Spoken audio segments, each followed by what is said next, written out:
مزید افراتفری کی جانب جا رہا ہے مگر مفادات ہیں کہ ختم نہیں ہو رہے. اسی سب پر بات کریں. جوائن کیا ہے مشاہد حسین سید صاحب نے, کسی تعارف کے محتاج نہیں ہیں اور سینئر سیاستدان ہیں. مشاہد صاحب, thank you very much for your time. سب سے پہلے تو یہ بتائیے گا کہ اس وقت ملک میں ہو کیا رہا ہے, ہم کس جانب جا رہے ہیں؟ Economic crisis, political crisis, constitutional crisis, and now we are at a verge of judicial crisis.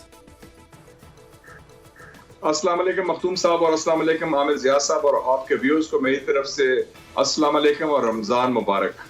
یہ آپ نے بڑا انٹرسٹنگ سوال پوچھا. پچھلے دنوں میری ایک امریکن جرنلسٹ آیا, بڑا senior journalist. He said, I don't know, I'm very confused. Who's running the show? Who's calling the shots? Who's in charge? میں نے کہا nobody. میں کہا nobody.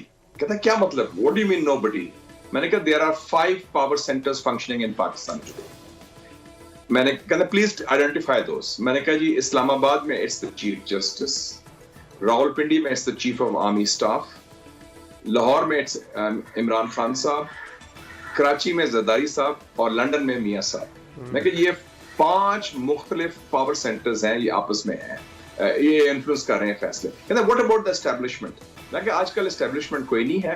اسٹیبلشمنٹ ہوتی ہے جس میں پاور سٹرکچر ہوتا ہے. پاور سٹرکچر میں فوج بھی ہوتی ہے, جوڈیشری بھی ہوتی ہے, سول سروس ہوتی ہے, میڈیا موگلز ہوتے ہیں, آپ لوگ بزنس بیرنز ہوتے ہیں.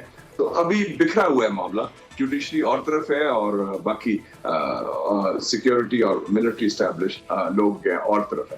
تو یہ ایک کنفیوژن کی صورتحال ہے. لیکن اصل بات ہے کہ لوگوں میں بڑی مایوسی ہے, لوگوں میں بڑا خوف ہے, اور لوگ جاننا چاہتے ہیں کہ ان حالات کیسے بہتر ہوں گے, اور اس دلدل سے ہم کیسے نکلیں گے, اور راستہ کیسے نکلے گا. آپ نے صحیح فرمایا, اقتصادی بحران, سیاسی چپکلش اور دہشت گردی کا بھی شروع ہو گیا. اور میں سمجھتا ہوں کہ 2022 کا سارا سال ہم نے ضائع کیا یہی سیاسی چپکلش میں, پولرائزیشن میں, یہ کون بنے گا چیف, اور اس میں عوام کو صبر کیا. اور اب دیکھ رہے ہیں, ہم اپریل میں بات کر رہے ہیں, پہلا جو کوارٹر ہے, پہلے 3 مہینے 2023 میں, وہ بھی ضائع ہو گئے ہیں. تو اس وقت میرے خیال بہت اشد ضرورت ہے ہمیں کہ استحکام کی, اور ایک جو بنیاد ہے ہمارے ریاست کی وہ ہمارا آئین ہے, فیڈریشن کو جو جوڑتا ہے, اور جس کی بنیاد پر ہم بات کرتے ہیں قانون کی بالادستی, پارلیمنٹ کی بالادستی, جمہوریت کی بنیاد.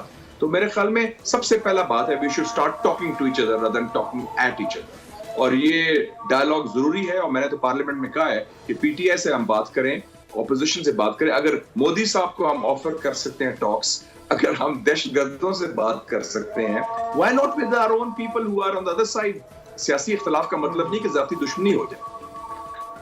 ایگزیکٹلی. یہاں پہ مشاہد حسین صاحب ایک اور چیز یہ بڑی امپورٹنٹ ہے کہ جو ایک پولیٹیکل ٹینشن ہے اس وقت, وہ کس طرح سے کم ہوگی, کیونکہ ایک جانب مقدمات بھی بنا دیے جاتے ہیں, کبھی دہشت گردی, کبھی بغاوت. یہ کس روش پہ آخر چل پڑے ہیں؟ اور پھر وہ الیکشنز کے اوپر بھی ایک پورا کا پورا کانسٹیٹیوشنل کرائسس بھی آ چکا ہے, اور الیکشنز کی جانب بھی کوئی نہیں بڑھ رہا, مذاکرات کی طرف بھی کوئی نہیں بڑھ رہا, بلکہ ایک قدم پیچھے کے ہٹنا, بلکہ معاملے کو فیول اپ ہی کیا جا رہا ہے.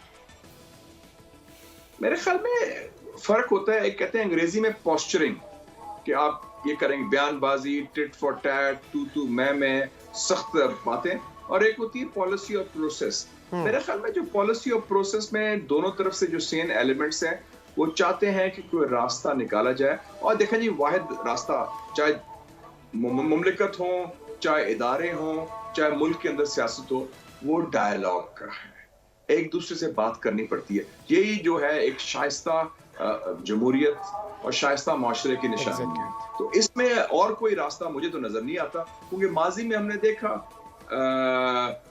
ہم نے کوشش کی ذوالفقار علی بھٹو صاحب کو ایلیمنیٹ کرنے کی, ان کو پھانسی بھی دلوائی گئی, جوڈیشل مرڈر ہوا, وہ اب رزلٹ ہے. ماضی میں سافٹ کو بھی ہوئے, میاں صاحب کو نکالا گیا, وہ پھر واپس آ گئے. اور اب زمانے تبدیل ہو چکے ہیں, 21ویں صدی میں ہیں. تو میرے خیال میں جو پاکستان میں ایک باشعور لوگ ہیں, اور جو لوگ اس وقت